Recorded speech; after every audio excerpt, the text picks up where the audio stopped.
सभी को प्रभु यीशु मसीह के नाम में सलाम और जय मसीह की। एक बार फिर आपका बाइबल की बात में स्वागत है। मैं तरुण जॉन आज फिर से बाइबल के किसी विषय के बारे में आपसे बात करना चाहता हूँ। लेकिन पहली चीज, उस सब्सक्राइब के बटन को दबाइए, उसके साथ जो बेल आइकॉन है घंटी है, उस घंटी को भी दबाकर ऑल पर कीजिए ताकि आपको सारे नोटिफिकेशन आते रहे बाइबल की बात के हर एक न्यू वीडियो के। और बाइबल की बात को आप फेसबुक और इंस्टाग्राम दोनों पर फॉलो कर सकते हैं। लिंक आपको इस वीडियो के डिस्क्रिप्शन में नीचे मिल जाएंगे, सो प्लीज फॉलो कीजिए और देखिए वहां क्या क्या चीज हो रही है। आज मैं जिस विषय पर बात करना चाहता हूं वो है डीमन पोजेशन के बारे में, दुष्ट आत्माओं का लोगों को ग्रसित करना। हमें ये बात का बिल्कुल कोई संदेह नहीं होना चाहिए कि दुष्ट आत्माएं नहीं है, क्योंकि प्रभु यीशु मसीह की ज्यादातर सेवकाई इसी बारे में थी कि लोगों को आजाद करना, उन लोगों को जो दुष्ट आत्माओं से ग्रसित थे। फिर जो चेले थे, जब हम प्रेरितों के काम पढ़े, उन्होंने भी बहुत सारी सेवकाई ऐसी की जिसमें जो लोग ग्रसित थे दुष्ट आत्माओं से, उनको आजाद किया। The apostles and Jesus, they delivered people who were possessed by a demon. लेकिन आज मैं इस बारे में बात नहीं करूंगा। आज मैं एक प्रश्न का उत्तर देने जा रहा हूं। वो प्रश्न है, क्या एक विश्वासी जन या क्या जो विश्वासी जन हैं वो दुष्ट आत्माओं से ग्रसित हो सकते हैं या नहीं? Can a believer be possessed by a demon or can believers be demon possessed? ये एक सवाल है जिसको बहुत लोग खोज रहे हैं, जिसका उत्तर क्योंकि दुविधा में है, क्योंकि कईयों को लगता है हम शायद से दुष्ट आत्मा से ग्रसित हैं। लेकिन क्या ऐसा पॉसिबल हो भी सकता है या नहीं? लेकिन इससे पहले कि मैं इसका जवाब दूं, मैं एक चीज आपके साथ क्लियर करना चाहता हूं, साफ कर देना चाहता हूं कि एक विश्वासी जन कौन है। एक विश्वासी जन वो व्यक्ति है जो प्रभु यीशु मसीह में विश्वास रखता है और उनके कार्य में, उनका कार्य क्या था कि वो मारे गए क्रूस पर, वो गाड़े गए उनकी मृत्यु के बाद, और फिर तीसरे दिन मुर्दों में से जी उठे और स्वर्ग पर विराजमान हो गए। वो क्यों मरे? ताकि हम उन पापों से क्षमा प्राप्त करें। सो जो कोई जन प्रभु के सुसमाचार में विश्वास करता है, प्रभु पर विश्वास करता है अपने पापों की क्षमा के लिए, और ये active faith, it's an active faith that person believes in the Lord Jesus and his sacrificial work on the cross, तो वो एक विश्वासी जन है। उसके अलावा कोई अगर नाम से अपने आप को विश्वासी कहता है प्रभु यीशु मसीह का, तो वो नहीं है। लेकिन जो जेन्युइनली बिलीव करता है अपनी सैल्वेशन के लिए, अपने उद्धार के लिए प्रभु यीशु मसीह पर, वो व्यक्ति ही विश्वासी जन है। क्योंकि बाइबल भी यही कहती है, मैं अपनी तरफ से नहीं बता रहा हूं। लेकिन ये प्रश्न, क्या एक व्यक्ति दुष्ट आत्मा से ग्रसित हो सकता है? Can person be possessed by an evil spirit और एन अनक्लीन स्पिरिट और अ डीमन? ये प्रश्न का आज हम उत्तर देंगे। लेकिन उससे पहले हम एक चीज पढ़ेंगे, वो है पहला कुरिन्थियों उसका 6 अध्याय और उसकी 19 आयत। 1 Corinthians chapter 6 verse 19। वो क्या कहता है? पौलुस को जिस प्रकार कह रहे हैं, क्या तुम नहीं जानते कि तुम्हारी देह पवित्र आत्मा का मंदिर है जो तुम में बसा हुआ है और तुम्हें परमेश्वर की ओर से मिला है और तुम अपने नहीं हो? यहाँ पर कुछ बातें। पहली चीज कि हमारी देह पवित्र आत्मा का मंदिर है, मतलब वहां पर पवित्र आत्मा वास करते हैं। और दूसरा, तुम में बसा हुआ है। So the Holy Spirit resides within us, जब हमने विश्वास किया, और तुम्हें परमेश्वर की ओर से मिला है, मतलब हमने खुद से कमाया नहीं है, परमेश्वर ने दिया है। So it's a gift. The spirit, Holi spirit is a gift from God. तो अगर परमेश्वर ने दिया है तो वो हमारे अंदर हमेशा के लिए वास करेगा, वो हमारे अंदर है और वो हमारे साथ भी है। फिर एक और आयत अगर मैं आपके लिए पढ़ूं, वो है 2 कुरिन्थियों उसका 6 अध्याय उसकी 14 आयत से। उसमें ऐसा लिखा है, अविश्वासियों के साथ असमान जुए में ना जूतो, क्योंकि धार्मिकता और अधर्म का क्या मेलजोल, या ज्योति और अंधकार का क्या संगति, और मसीह का बलियाल के साथ क्या लगाव, या विश्वासी के साथ अविश्वासी का क्या नाता, और मूर्तियों के साथ परमेश्वर के मंदिर का क्या संबंध? आप देख रहे हैं कि क्या क्या बातें यहां पर लिखी हैं। ज्योति का अंधकार से कोई लाभ नहीं। यदि इस समय इस कमरे में जहां पर मैं हूं, अगर लाइट चली जाए तो पूरा अंधकार हो जाएगा, और यदि थोड़ी सी भी रोशनी जला दी जाए तो कमरे में उजाला हो जाएगा, वहां से अंधकार भाग जाएगा। तो यदि हमारे अंदर पवित्र आत्मा जो कि ज्योति है, जो कि परमेश्वर की तरफ से, वो अंदर से वास करता है हमारे अंदर, तो क्या शैतान उसी समय आ सकता है? ये एक प्रश्न है जो आज आपको पूछना है, ये जानने के लिए क्या एक विश्वासी जन दुष्ट आत्मा से ग्रसित हो सकता है या नहीं। लेकिन इन आयतों को देखने के बाद मुझे नहीं लगता हो सकता, क्योंकि पवित्र आत्मा हमारे अंदर वास करते हैं। कई ये भी कहते हैं कि शायद ऐसा नहीं है, लेकिन पवित्र आत्मा ने हमारे पर एक कार्य किया। जिस समय हमने विश्वास किया था, हमने सैल्वेशन प्राप्त की थी, तो पवित्र आत्मा का कुछ कार्य हो हमारे जीवन में। सिर्फ वो हम मंदिर नहीं है पवित्र आत्मा का, या अंधकार ज्योति की बात नहीं है, लेकिन कुछ कार्य किया पवित्र आत्मा ने। वो क्या है? 2 कुरिन्थियों उसका 1 अध्याय और उसकी 22 आयत जब हम पढ़ते हैं, उसमें ऐसे लिखा है, जिसने हम पर छाप भी कर दी है और बयान में आत्मा को हमारे मनों में दिया। 2 कुरिन्थियों उसका 1 अध्याय और उसकी 22 आयत में ऐसे लिखा है, जिसने हम पर छाप भी कर दिया और बयान में आत्मा को हमारे मनों में दिया। कि जब हमारी सैल्वेशन हुई है, तो उसके साथ परमेश्वर ने बयाने में हमें पवित्र आत्मा दे दिया है, एक छाप दे दिया है। कहने का अर्थ ये है कि जब तक हम स्वर्ग नहीं पहुंच जाते, हमारी सैल्वेशन हमें यहां तो मिल गई है, लेकिन उसका बयाना कब तक के लिए मिला है? जब तक हम स्वर्ग नहीं पहुंच जाते। तो जब तक हम स्वर्ग नहीं पहुंचते, पवित्र आत्मा हमारे साथ है, हमारे अंदर है, तो वो हमारे से कहीं नहीं जा रही। फिर एक और आयत मैं आपके लिए पढ़ूंगा, इफिसियों उसका 1 अध्याय उसकी 13 और 14 आयत। वो ऐसे कहते हैं, और उसी में तुम पर भी, जब तुमने सत्य का वचन सुना और तुम्हारे उद्धार का सुसमाचार है, और जिस पर तुमने विश्वास किया, प्रतिज्ञा किए हुए पवित्र आत्मा की छाप लगी। तो जिस समय हमने विश्वास किया, हमारे पर छाप लग गई पवित्र आत्मा की, वो भी प्रतिज्ञा की हुई। और आगे 14 आयत, वह उसके मोल लिए हुओं के छुटकारे के लिए हमारी मिरास का बयाना है कि उसकी महिमा की स्तुति हो। तो वो जो छाप लगी है उसको कोई नहीं तोड़ सकता।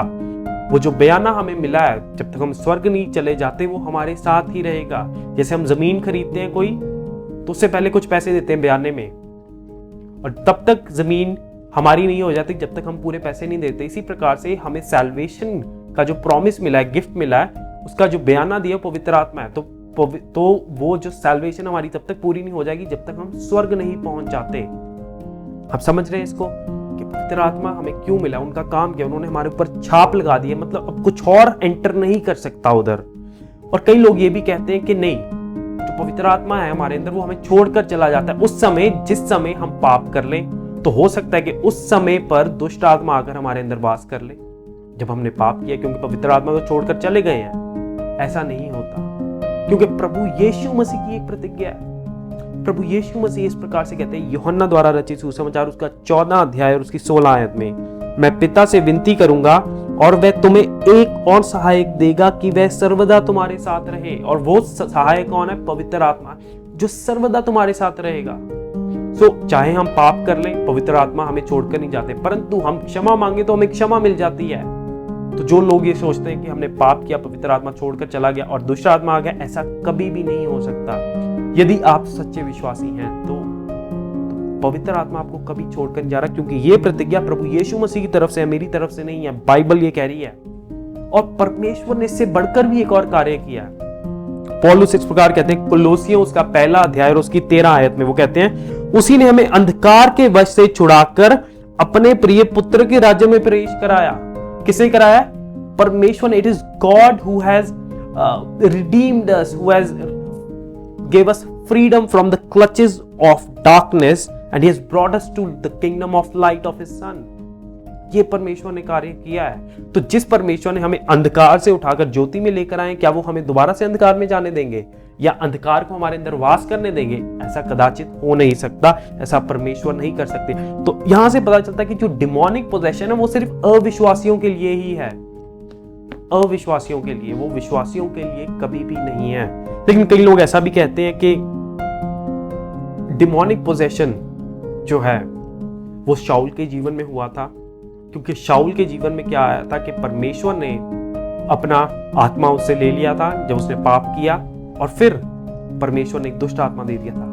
लेकिन शाऊल प्रभु यीशु मसीह को नहीं जानता था और वो पुराने नियम का विश्वासी था। नए नियम के विश्वासियों के पास पवित्र आत्मा सर्वदा के लिए जो छोड़कर कभी नहीं जाता। तो शाऊल का एक जो केस है वो बहुत अलग है और वो पुरानी वाचा का है। हम नई वाचा के विश्वासी हैं जो पवित्र आत्मा से रुद्रांकित किए गए हैं। लेकिन दुष्ट आत्माएं हमें अंदर से तो कुछ नहीं डिस्टर्ब कर सकती, हमारे अंदर आकर ग्रसित नहीं कर सकती हमारे, लेकिन वो बाहर से हमें इन्फ्लुएंस और ऑप्रेस कर सकती हैं, हमारे पर प्रभाव डाल सकती हैं और हमारे पर दबाव भी डाल सकती हैं। जैसे अयूब के केस में हुआ, अयूब को अंदर से जाकर शैतान ने कुछ नहीं किया कि उसके अंदर वास कर गया, लेकिन बाहर से उसने बहुत विपत्ति लेकर आया अयूब के जीवन में। इसलिए बिलीवर्स जो हैं, विश्वासी जन जो हैं, वो ऑपरेशन या इन्फ्लुएंस दुष्ट आत्माओं का एक्सपीरियंस कर सकते हैं, उसका अनुभव कर सकते हैं, लेकिन कभी भी डीमन पोजेस नहीं हो सकते। डीमन पोजेशन है जिसमें हमारे अंदर आकर कोई चीज वास करती है, दुष्ट आत्मा या अनक्लीन स्पिरिट, और फिर वो हमारी पूरी बॉडी पर कंट्रोल ले आती है और फिर वो हमारे से चीजें कराती है तरह तरह की। लेकिन ऐसा केस विश्वासियों के जीवन में नहीं देखने को मिलता। इसलिए जो डीमन ऑपरेशन है वो अलग चीज है, डीमन पोजेशन अलग है। और विश्वासी जन के जीवन में डीमन इन्फ्लुएंस या डीमन ऑपरेशन होता है जो कि बाहर से है, ना कि इंटरनल है, ना कि इनसाइड है। कुछ लोग ऐसा भी कहते हैं कि प्रभु यीशु मसीह ने पतरस को ऐसा कहा था, हे शैतान मेरे से पीछे हट। तो कई लोग इस बात से कहते हैं कि वो पतरस के अंदर उस समय शैतान था, लेकिन ये भी उसकी एक्सप्लेनेशन हो सकती है कि पतरस के मन का उसने प्रभाव डाला हुआ कि तू प्रभु यीशु मसीह को ऐसी चीजें क्या, और वो टेम्पटेशन में गिर गया होगा। और प्रभु यीशु मसीह को ये लगा होगा कि शैतान उसके द्वारा बात कर रहा है, क्योंकि शैतान ने पहले भी टेम्पटेशन लाकर कोशिश की थी कि शैतान प्रभु यीशु मसीह को इस परीक्षा में गिरा दे, मत्ती 4 अध्याय में या लूका 4 अध्याय में, और प्रभु यीशु मसीह उस बलिदान को पूरा ना करे। और क्योंकि इस बात का संदर्भ ये चल रहा है कि प्रभु यीशु मसीह कहते हैं कि मैंने तो मर जाना है, मैं तो चला जाऊंगा क्रूस पर, लेकिन पतरस कहते हैं नहीं प्रभु आप ऐसा नहीं कर सकते। तो तब प्रभु यीशु मसीह कहते हैं हे शैतान मेरे से पीछे हट, दूर हट। तो इस संदर्भ में प्रभु यीशु मसीह पतरस को नहीं डांट रहे, या ये नहीं कह रहे कि पतरस तेरे अंदर शैतान है, लेकिन वो शैतान को हटा रहे हैं कि परमेश्वर का जो कार्य है वो पूरा हो सके। फिर कई लोग कहते हैं कि जो हनन्याह सफीरा थे उन्होंने भी तो दुष्ट कार्य किया था, क्योंकि शैतान ने उनका प्रयोग किया। क्योंकि पतरस ऐसा कहते हैं ये हनन्याह कि ऐसा क्या हुआ कि तू पवित्र आत्मा से झूठ बोला, तुमने शैतान ने तुम्हारे हृदय को इस तरह से भर दिया था। अंग्रेजी में ऐसा लिखा है Why has Satan filled your heart to lie to the Holy Spirit? तो यहां पर कहते हैं जो भर जाना है उसका क्या अर्थ है।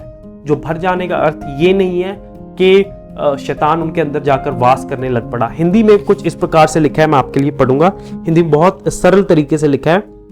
पतरस ने उससे प्रश्न किया, क्या किया हनन्याह, ये क्या हुआ जो शैतान ने तुम्हारे हृदय में पवित्र आत्मा से झूठ बोलने का विचार डाला। तो वो विचार डाला है शैतान ने, शैतान उनके अंदर जाकर वास नहीं कर गए। तो शैतान हमें बाहर से इन्फ्लुएंस करेंगे, हमारे माइंड को इन्फ्लुएंस कर सकते हैं, हमारी सिचुएशन को इन्फ्लुएंस कर सकते हैं, प्रभाव डाल सकते हैं, दबाव डाल सकते हैं, लेकिन वो हमारे अंदर जाकर वास नहीं कर सकते। क्योंकि भरने का जो अर्थ होता है वो होता है कि इन्फ्लुएंस करना। हम पवित्र आत्मा से भरे हुए मतलब हम पवित्र आत्मा से इन्फ्लुएंस्ड हैं, वो हमें चला रहे हैं। तो यहाँ पर शैतान उनको चला रहा था, उनकी थॉट्स को, उनके माइंड को। तो एक बात तो सरल हो चुकी है, बाइबल के अकॉर्डिंग एक विश्वासी जन दुष्ट आत्मा से ग्रसित नहीं हो सकता। लेकिन फिर प्रश्न ये है कि लोग क्यों कहते हैं कि विश्वासी जन के मुझे दुष्ट आत्मा ने जकड़ लिया, पकड़ लिया।